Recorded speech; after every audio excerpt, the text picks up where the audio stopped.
Hello guys, good morning. So for today's video is meron po akong i-share na munting kaalaman about BPO industry. At siguro po ay alam na to ng ibang may experience sa BPO. Pero yung wala pa pong experience, patapusin niyo pong video na ito. At baka po ay makatulong po ito sa inyo kung gusto niyo pong mag-apply sa BPO. Alright, so yung BPO po kasi is merong CSR at merong ding leads yung ginagamit. Hindi ko lang po alam kung meron pa pong iba, basta yung dalawa pong ito ay ito po yung alam ko. Yung CSR or tinatawag na Customer Service Representative at yung leads yung ginagamit. Yung leads or yung agent ay tinatawag na Leads Verification Specialist. At ako po ay isa sa mga Leads Verification Specialist. At ako po ay nanggaling sa company na leads po yung ginagamit. Alright, so sa CSR po kasi yung alam ko is yung customer mismo, yung nagre-reach out sa kanila, yung humihingi ng tulong sa kanila, yan yung alam ko. Tapos yung CSR po kasi marami silang tools, parang hindi mamilang, marami silang tools, grabe, ang hirap-hirap nun, hindi ko pa na-try yun, kasi nga leads ako eh. So sa CSR kasi, meron silang calls na, merong hanggang pag-start ng dial nila, pagka-out nila, meron silang calls na 5 lang, mga ganon. Pero, yung calls na yon sa isang call, makatapos sila 1 hour or meron ding 30 minutes. So, long call sila guys. Long call. Kasi, pag sa leads naman guys, kunwari nag-start kami dial 10 o'clock. Out kami 7. Yung calls guys, maya-maya papasok yan. Hindi mabilang yung calls namin. Meron akong nalaman na minsan sa mga namin, sa mga TL, pinapakita, ganito, may calls ka na ganito, ilang ka na, calls ka na. So, pinapakita sa amin yan. Naka-experience ako guys, 300 plus calls hanggang, simula na pag pag in ko, 10, pag start dial, hanggang 7 o'clock ng pag-out ko. 300 calls, meron pang ang sobra pa. Alright? Kasi yung calls namin guys, random yan guys. Suppose leads. Yung leads kasi, yung mga data, yung mga number, yung tatawag nila na leads. So, yung leads is galing sa client. Ang client na sila yung nagpro-provide ng data. So, kami is, nag-answer lang ng call. Ewan ko sa company kung ano ginagawa nila. Basta kami nag-answer lang kami ng call. Random calls yun. At, yung sa amin is isa lang yung tools. Isa lang yung tools.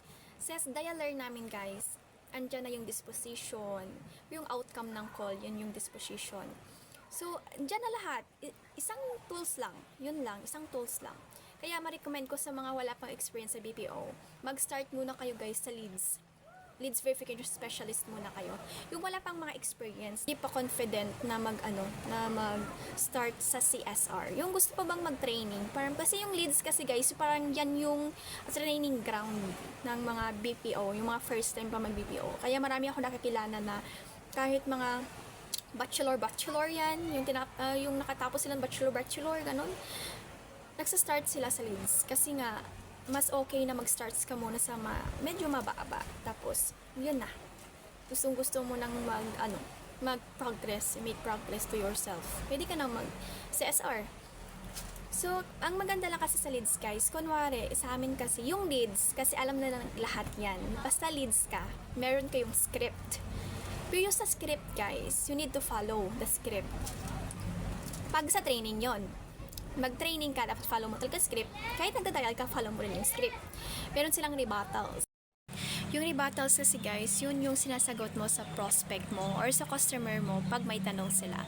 So, you need to follow your rebuttals in your script.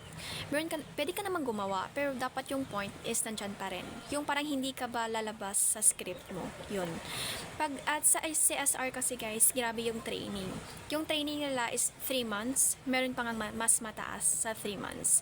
So, at just pag sa leads naman guys, is yung alam ko kasi lang, yung na-experience ko is 1 month. Pero, sa 1 month na yan guys, andyan na yung nesting. Nandiyan yung nesting sa 1 month. So, yung 14 days, yun yung may assessment, ganon. Yung may recording, voice recording, kasi may voice recording ba kami. Kasi tinututukan nila is yung pronunciation at enunciation mo. Yung pacing mo, dapat yung pacing mo hindi masyadong mabilis. Kasi, mostly of our prospects are 54 to 64 years old. So, mga olds na yun, guys. Mga olds na yun. Kasi iba pa nga mga veteran, iba pa nga mga PWD. Yun. Kaya nga, kailangan yung facing mo is maintindihan ka ng prospect mo. And the most importante is yung you have a authoritative voice.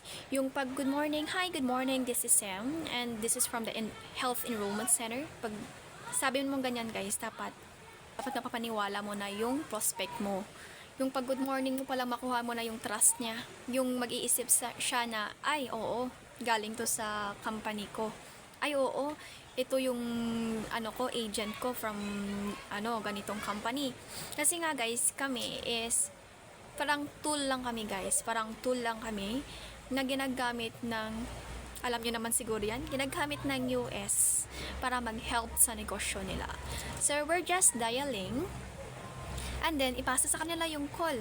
Ganun lang, guys. Kami lang yung mag-verify ng mga basic information nila, yung name nila, yung age nila, yung state nila, yung zip code nila.